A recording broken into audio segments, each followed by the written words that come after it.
RIMURU Go Back in Time by Rimu-chi. Side Story, School Life. Chapter Continuation, Kids and Test. Rimuru's POV. I had a good sleep.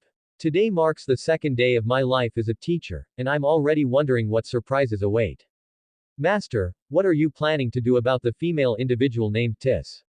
My informer skill speaks to me, sounding almost curious. Nothing comes to mind right now. Let's just see what happens. Honestly, I feel like this skill is developing its own personality. Is it going to turn into another seal someday? I still have about an hour before my first class starts, so what should I do? Maybe a walk will help clear my mind, I decide. After freshening up, I step outside for a stroll. As I walk around the schoolyard, a group of teachers approaches me with smug expressions. So, how do you feel about those kids? One of them sneers. You should just quit now. Seriously. These people call themselves teachers. I let out a disappointed sigh. If you think that way, I feel sorry for you. You're not worthy of being called teachers. One of the teachers scoffs, how dare you? You're just a new teacher. And let's not forget, you're not even human. You're nothing but a filthy demihuman. I raise an eyebrow. So, that's what this is about. Because I'm a demihuman. I reply coldly. For your information, I've taught demons, true dragons, and even some of the strongest demon lords. Teaching a few kids is hardly challenging. Don't lie, says a red-haired man with disdain. There's no way you could be the teacher of a demon lord.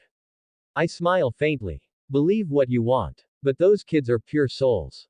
In fact, I'd bet one of them could become a true hero someday.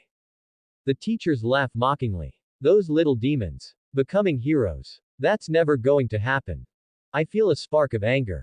Shut up, you pathetic humans who dare to call yourselves teachers. My voice lowers, almost a growl. Let me remind you, those kids are the students of the Conqueror of Flames, who is also a student of the hero that sealed Storm Dragon Veldora, and that hero happened to me by student as well. That shuts them up. Their smug expressions falter. I continue, one more thing, you'd better choose your words carefully next time. Insult my students again, and there'll be consequences. Their faces pale, and they start to back off. Just then, Tis appears beside me. Rimuru-sensei is right, she says, stepping up with a gentle yet firm expression. Those kids aren't anything like what you're saying. The teachers look at her, grumbling, but decide to leave us alone. We'll remember this, one of them mutters before they scurry away. I chuckle, a bit amused. Arrow, was that supposed to be a threat? I say, spreading my wings protectively around Tis and myself. Do whatever you want, but be careful. Who knows? Next time, your heads might be rolling on the ground. They hurry off even faster, clearly unnerved. I can't help but smirk a little. Nobody insults my students and gets away with it. Rimuru-sensei, Tis murmurs, her voice soft. I look down and realize she's blushing. Oh, sorry about that, I apologize, quickly retracting my wings. Didn't mean to make you uncomfortable. Tis shakes her head, her cheeks still red. It's okay. She pauses, looking down, then whispers under her breath, I wouldn't have minded if you held me a little longer. Her voice is so quiet that I almost miss it, but I do catch those words, and my heart skips a beat. Tis. I ask, trying to keep my voice steady. Are you, alright? Her eyes widen, realizing I heard her. She stammers, I'm fine. I have a class to teach. Bye. She darts off, nearly tripping over her own feet in her rush to leave. I watch her go, feeling a strange warmth in my chest. Did she really just say that? Just as I'm recovering from the moment, I hear the sound of giggling behind me. Turning around, I see Chloe, Kenya, Gail, Alice, and Ryota watching with wide smiles. Rimuru-sensei, that was amazing. Thank you so much. Alice says, running up to hug me. Yeah, you're the best, Rimuru-sensei. Gail cheers, joining in. Kenya and Ryota wrap their arms around me as well, laughing happily. Alright, that's enough. I say, chuckling. Come on, let's head back to the classroom. You guys have studying to do, remember. The kids groan a little but nod, still smiling, and we make our way back to class, ready to spend the day together. The rest of the day flies by, filled with laughter, learning, and the warmth of being surrounded by these pure-hearted kids. Every now and then, I catch Tis glancing over at me, her cheeks still a little pink. And maybe, just maybe, I feel my own face heat up whenever our eyes meet. Maybe this teaching life isn't so bad after all.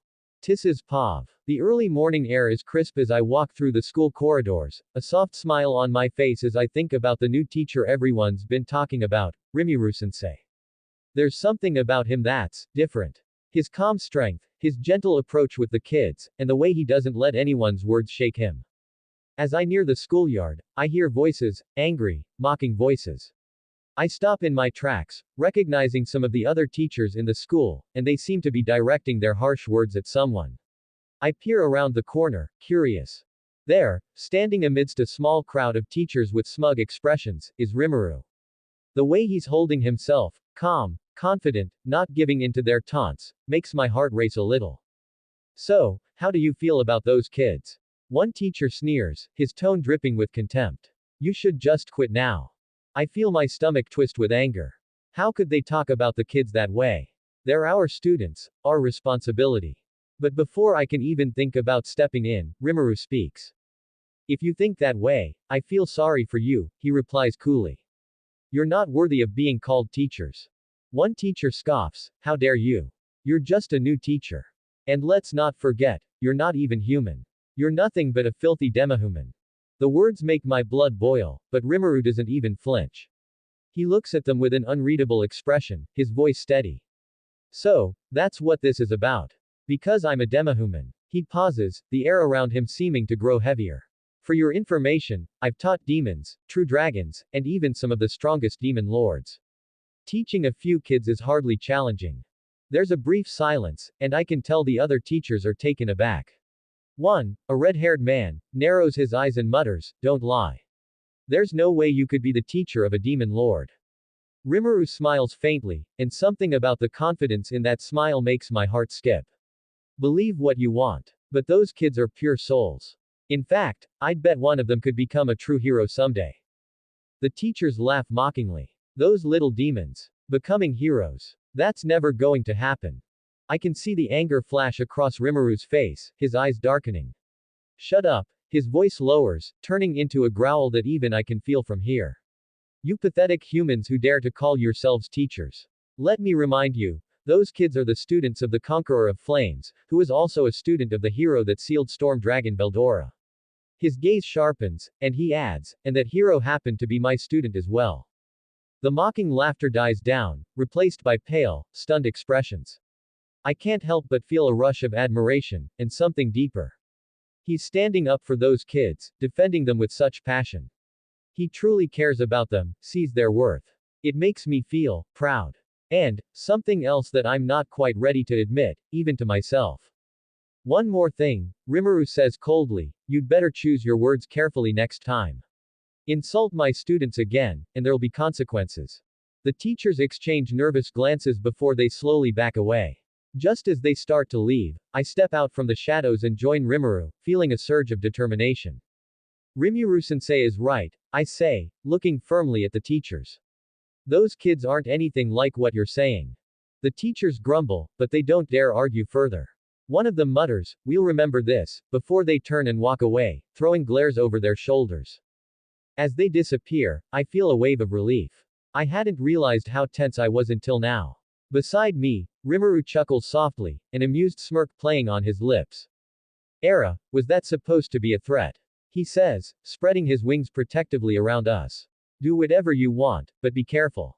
Who knows? Next time, your heads might be rolling on the ground. The teachers speed up, practically tripping over themselves to get away. I can't help but smile, even laugh a little. There's something both frightening and endearing about how fiercely he defends those he cares about. Rimuru-sensei, I murmur softly, feeling my cheeks heat up. His wings are still around us, cocooning me in warmth. It's both comforting and a little embarrassing. Oh, sorry about that, he says, quickly retracting his wings. Didn't mean to make you uncomfortable. I shake my head, trying to calm my racing heart. It's okay. I look down, feeling my cheeks grow even warmer. My voice lowers, almost to a whisper. I wouldn't have minded if you held me a little longer. The words slip out before I can stop myself, and I instantly regret it, my heart hammering in my chest. I sneak a glance at him and see his eyes widen slightly. Tis. He asks, sounding surprised. Are you, alright? Realizing that he heard me, I feel a jolt of panic. I'm fine. I have a class to teach. Bye. I stammer, quickly turning and practically running away before I can make a complete fool of myself. As I hurry away, I press a hand to my chest, feeling the rapid beat of my heart. There's no denying it anymore, is there? Somewhere along the way, I fell for him. Hard. Later in the day, I'm walking down the hall when I hear familiar voices laughing and cheering. Peeking around the corner, I see Rimuru with the kids, Chloe, Kenya, Gail, Alice, and Ryota, all clinging to him and laughing. Rimuru-sensei, that was amazing. Thank you so much. Alice says, wrapping her arms around him with a wide smile. Yeah, you're the best, Rimuru-sensei.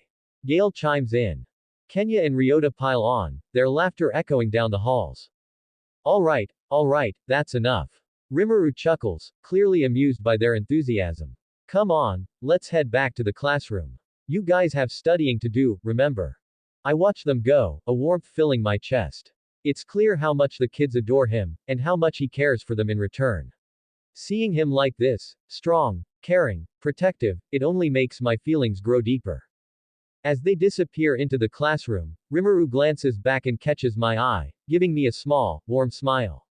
My cheeks flush, and I manage a shy smile back, hoping he doesn't notice the way my heart seems to skip at that small, simple gesture. Maybe, just maybe, someday, I'll be able to tell him how I feel. But for now, I'm happy just being by his side, watching him bring out the best in those around him, kids, teachers, and even, me. Female teachers POV. Another day, another group of hopeless cases. Those so-called students, Rimuru's been assigned to, dangerous, unstable, and frankly, better off kept isolated. They're not fit for this school, much less for anyone's time or effort. But then there's Rimuru, that strange creature posing as a teacher, who's taken on the impossible task of dealing with them. I can't stand that naive attitude. I spot him walking around the schoolyard, just as a few of his teachers group up. I can already tell the others share my thoughts. So, how do you feel about those kids? I sneer at Rimuru, letting him know right away where I stand. You should just quit now. The others join in, snickering, some looking down their noses at him. Rimuru, however, sighs with a look of disappointment, which only irritates me more. If you think that way, I feel sorry for you. You're not worthy of being called teachers, he says, his voice laced with calm disdain. My blood boils. How dare he talk down to us? How dare you? You're just a new teacher. And let's not forget, you're not even human. You're nothing but a filthy demihuman. Rimuru raises an eyebrow, as if amused. So, that's what this is about. Because I'm a demihuman. He speaks with a cold edge. For your information, I've taught demons, true dragons, and even some of the strongest demon lords. Teaching a few kids is hardly challenging. At that, I exchange looks with the others. How arrogant, there's no way he's telling the truth. Don't lie, scoffs Kale, the red-haired man beside me. There's no way you could be the teacher of a demon lord. Rimuru simply smiles, unbothered. Believe what you want. But those kids are pure souls. In fact, I'd bet one of them could become a true hero someday. We laugh, dismissing him. Those little demons. Becoming heroes. That's never going to happen, I taunt, certain that I'm right. Suddenly, Rimuru's eyes darken, and his voice drops into a low, dangerous growl. Shut up, you pathetic humans who dare to call yourselves teachers. Let me remind you, those kids are the students of the Conqueror of Flames, who is also a student of the hero that sealed Storm Dragon Veldora, he says, his voice filled with an unsettling conviction. And that hero happened to be my student as well. Silence falls over us. The name, Storm Dragon Veldora, sends chills down my spine, and I struggle to process his words. How could someone like Rimuru have that kind of connection? And one more thing, Rimuru continues, his gaze piercing. You'd better choose your words carefully next time. Insult my students again, and there'll be consequences. I feel myself shrink under his gaze, along with the others, and I can't find a single word to say back. Kale's face is pale, and the other teachers exchange uneasy glances. Just as we're about to back off, Tis, another teacher, steps up beside Rimuru, her voice soft yet firm. Rimuru-sensei is right. Those kids aren't anything like what you're saying. I glare at her, my fists clenched. Tis, always taking the soft-hearted approach. She'll get burned by these kids, just like Rimuru. But seeing her standing with him unnerves us more, and we mutter among ourselves as we slowly turn to leave. We'll remember this, I mutter under my breath as we walk away, but my confidence has been shaken. I glance back over my shoulder, just in time to see Rimuru spread his wings protectively around Tis. His expression is calm, yet the aura around him feels like a quiet, deadly warning. His words ring in my ears, do whatever you want, but be careful. Who knows? Next time, your heads might be rolling on the ground. A shiver runs through me as we hurriedly walk away, and for the first time, I feel a real sense of dread. As we leave, I watch Rimuru and Tis exchange a quiet, embarrassed moment, as though they've forgotten we're even here. Tis's cheeks are red, and she stammers something before rushing off. The other teachers don't seem to notice, but I do. Is there something going on between them? I wonder, surprised. Tis always seemed to keep a respectful distance from everyone, and she's hardly the type to get close to a demihuman. Later, as I walk back, I catch sight of Rimuru surrounded by those kids, Chloe, Kenya, Gail, Alice, and Ryota. They're laughing and hugging him as if he's some kind of hero, and he smiles at them, gently teasing them about their studies. The sight makes me pause. I want to tell myself it's ridiculous, that it's all an act. But for a brief moment, I see something different in those kids' eyes, a spark, a sense of trust and hope. It's strange. I've never seen them look at anyone that way before. As they walk back toward the classroom together, I stand there, silently watching. Could it be? Could those kids really change? Or could I have been wrong about them? A flicker of doubt stirs within me, but I push it down, refusing to entertain the thought.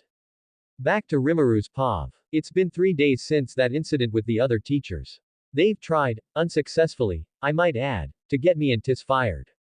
But we're still here, much to their disappointment. Right now, I'm in the middle of teaching my class. Alright, that's it for today, guys, I say, closing the book. Remember, if any of you want to read Eminence in Shadow, I've translated the manga into the language of this world. But, to read it, you're going to have to learn the local language. That's not fair, sensei. Kanya pouts, crossing her arms. Kanya, Rimuru-sensei is right, Alice counters with a serious expression. We have to learn the language here if we want to understand it. I just want to look at the pictures, Chloe adds with determination in her eyes. But if it means I can read it too, I'll learn it. Kyoto nods quietly. I'll do my best. Yeah, I'll try to. Gail says, grinning. I smile, looking over my students with pride. Good. We still have some time left before class ends, so make sure you understand everything we covered today. As I sit back in my chair, a voice whispers in my mind. Master, are you enjoying being their teacher? My informer skill asks, a hint of amusement in its tone. Well, yes, actually. It's kind of fun. I respond mentally before a question pops into my mind. By the way, since I'm a true dragon, does that mean I can evolve into a true demon lord? Correct. Master is a true dragon born from nothingness, so it's indeed possible. However, your evolution would be unique. You'd become a true demonic dragon god. A true demonic dragon god, huh? That sounds intense. I chuckle internally. What about true hero? Could I evolve into that as well? Absolutely. Since you were born from nothingness, you're not limited to one path. If Master undergoes the Demon Lord evolution, you can also pursue the true hero evolution afterward. Each evolution would increase your power tremendously. Interesting, alright then, prepare 1 million human souls to fuel my evolution, and get ready for the true hero evolution as well. As you wish, Master. Just then, an idea hits me, and I spring to my feet. Hey, guys. What would you think if Tisensei came with us when we return to my nation? I ask, a mischievous smile forming on my face. Kanya tilts her head thoughtfully. I'm not sure. Do you think Tisensei would want to come with us? Chloe asks, exchanging a look with Alice. Leave that to me. I give them a confident grin. I'll make sure she comes along. Stay here, and I'll be back with Tisensei, okay. Okay. They all respond in unison. Without another word, I dash out of the classroom, heading toward the main office, where I think Tis might be. When I arrived, I saw Tis standing in the middle of a group of teachers. She looked lost and confused, clutching her belongings tightly to her chest as though they were the only things keeping her grounded. You're fired, Tis. We don't need teachers like you around here, one of the teachers sneered, shoving a resignation letter into her trembling hands. Tis stared at the paper in shock. What? Fired. She stammered, her voice breaking slightly. But, why? I didn't do anything wrong. All I've done is teach my class, just like everyone else. A woman with a sour expression crossed her arms and leaned in, her voice dripping with disdain. Don't play dumb, Tis. You're associated with him, that Rimuru. That's reason enough to get rid of you. My chest tightened as I watched the scene unfold. They were planning to fire her, because of me. I clenched my fists, anger boiling inside me. This was unfair, cruel, and I wasn't going to stand by and let it happen. I stepped into the room, my voice cutting through the tension. What's going on here? I asked, my tone calm but carrying an edge. The teachers turned, and a red-haired man snorted. Oh, look who decided to show up, the so-called idiot himself. He sneered, his eyes narrowing as he glared at me. A few of the others chuckled mockingly, and the female teacher with crossed arms smirked. Thanks to you, Tis is getting fired. I hope you're happy, she taunted. Ignoring their taunts, I walked straight to Tis. The distress in her eyes made my heart ache. I lowered my voice, softening my gaze. Is it true? I asked her gently, wanting to hear it from her directly. Tis looked up at me, her eyes shimmering with unshed tears, and nodded. But it's not your fault, she began, her voice barely a whisper. I reached up and gently placed a finger on her lips, stopping her words. Shish. You don't need to explain, I murmured, my voice steady. I'll handle this. Turning to face the teachers, I looked around at each of them, letting my irritation show. Actually, this timing is perfect, I said, my tone calm but carrying weight. They all stared at me, bewildered. I was planning to leave with the school with kids soon, I continued, ignoring the muttering. And I came here for a reason. I turned back to Tis, taking her hand gently in mine, making her cheeks flush a soft pink. Tis, would you like to come with me to my kingdom? The kingdom of Tempest. She blinked, her lips parting in surprise. You came here to ask me that? She whispered, staring at me with wide, astonished eyes. I nodded, smiling softly. Yes, Tis. You don't deserve to be treated this way, and Tempest could use a teacher as talented and kind-hearted as you. The female teacher scoffed loudly, crossing her arms. Your kingdom, she repeated mockingly. Please. According to rumors, the king of Tempest is nothing like you. You really expect us to believe that nonsense? I raised an eyebrow, slightly amused. Oh, I'd love to hear these rumors about myself, I replied calmly, crossing my arms. The red-haired man was eager to oblige. They say the king of Tempest has long silver-blue hair, glowing golden eyes, a slender and almost feminine build, not to mention dragon horns. And he's some kind of powerful Majin. There was a brief silence as they processed the description, and then I saw the moment of realization dawn on each of their faces. They took a step back, eyes wide as they stared at me in horror. The female teacher's voice trembled as she stammered, You're the king of Tempest. I chuckled softly, enjoying their reaction. Yes. It took you all long enough to realize. A few of the teachers exchanged panicked looks, and one of them asked, his voice barely a whisper, and, is it true that you have a storm dragon under your control? Correct, I replied, letting my gaze harden. And considering your behavior toward Tis, I might consider sending Beldora here to ensure that your teaching staff knows how to treat others with respect. They paled, visibly shaken. I turned my attention back to Tis, giving her hand a reassuring squeeze. I'm taking Tis with me. I have every right to do so. I pulled out an official letter from Yuki and held it up, effectively silencing any remaining protests. This gives me authority over my kingdom's business, and I will ensure Tis is treated fairly. Well then, Tis, I added, softening my tone as I looked into her eyes, shall we?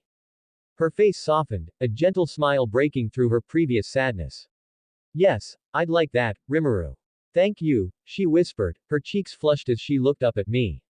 I gave her hand a light squeeze and leaned in. There's nothing I wouldn't do to protect you, I said softly, for her ears alone. She looked down, flustered, but her fingers tightened around mine as we turned to leave together. I led her out of the room, blocking out the hushed whispers and stunned expressions of the teachers left behind. Once we were outside, I slowed down, noticing that her face was still tinged pink. She looked up at me, her smile warm but hesitant. Rimuru, I don't know how to thank you for everything you've done for me. You didn't have to stand up for me like that. I chuckled softly, brushing a loose strand of hair from her face. I wanted to. Besides, Tempest will be a much better place with you in it. After that I turned to Tis with a gentle smile. For now, you'll stay in my room, if that's alright, I said, watching her reaction carefully. Tis looked taken aback, her cheeks coloring slightly. Your room, she repeated, a hint of hesitation in her voice. I chuckled, trying to reassure her. Don't worry. I'll make sure you're comfortable. I'll create another bed in the room, so you'll have your own space. Until we go to Tempest, I said. She glanced down, fiddling with a loose strand of her hair. Well, if it's alright with you, then I'll stay, she replied softly, giving me a small smile. Thank you, Rimuru-sensei. For everything. The first night she settled in, I created a cozy bed across from mine, complete with soft blankets and pillows. She seemed relieved, and we spent some time talking about the day, our conversations light and comforting. As the days went by, Tis grew more at ease, and every evening, we'd find ourselves talking late into the night. I learned about her life, her dreams, and little things, and I found myself drawn to her kindness and warmth. One evening, as we were getting ready for bed, Tis looked over at me with a shy smile. You know, I never thought I'd end up like this, sharing a room with the king. I chuckled, leaning back on my bed. Well, I'm glad if you're thinking this is a good thing. I paused, meeting her gaze. And besides, you're not just any teacher, Tis. You're special to me. Her cheeks flushed, and she looked away, smiling shyly. Thank you, Rimuru. I've never had anyone treat me like this before. It means a lot to me. Each night, our conversations grew longer and more heartfelt, and I noticed how easily her presence brightened the room.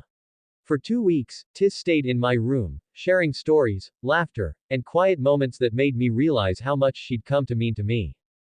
Then, one evening, as she settled into bed, she hesitated, glancing over at me. Rimuru, I just want to say, I feel safe with you. I gave her a warm smile, my heart swelling. And I promise you always will be, Tis. As long as you're with me.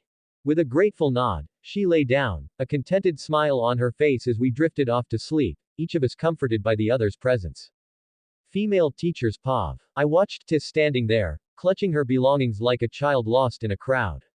She looked pathetic, her face filled with confusion, as if she didn't understand what was happening. But I knew she understood. She just didn't want to face the reality of her situation. One of my colleagues stepped forward, sneering as he thrust a resignation letter into her hands. You're fired, Tis. We don't need teachers like you around here. I crossed my arms, nodding in agreement. She stammered, but, why? I didn't do anything wrong. Her confusion was almost laughable. She acted like her actions didn't affect anyone else. How naive. I leaned forward, speaking in a voice dripping with disdain. Don't play dumb, Tis. You're associated with him, that Rimuru. That's reason enough to get rid of you. At my words, she just stood there, dumbfounded. I'll admit, there was a small part of me that felt satisfied seeing her reaction. Why should someone tied to such a disruptive influence have a place here? Then, the door opened, and Rimuru walked in. My stomach tightened as his gaze swept across us, and for a moment, I felt an uneasy tension in the air. I wasn't expecting him to come here himself. But I kept my stance, standing with the others, certain we had every right to confront him too.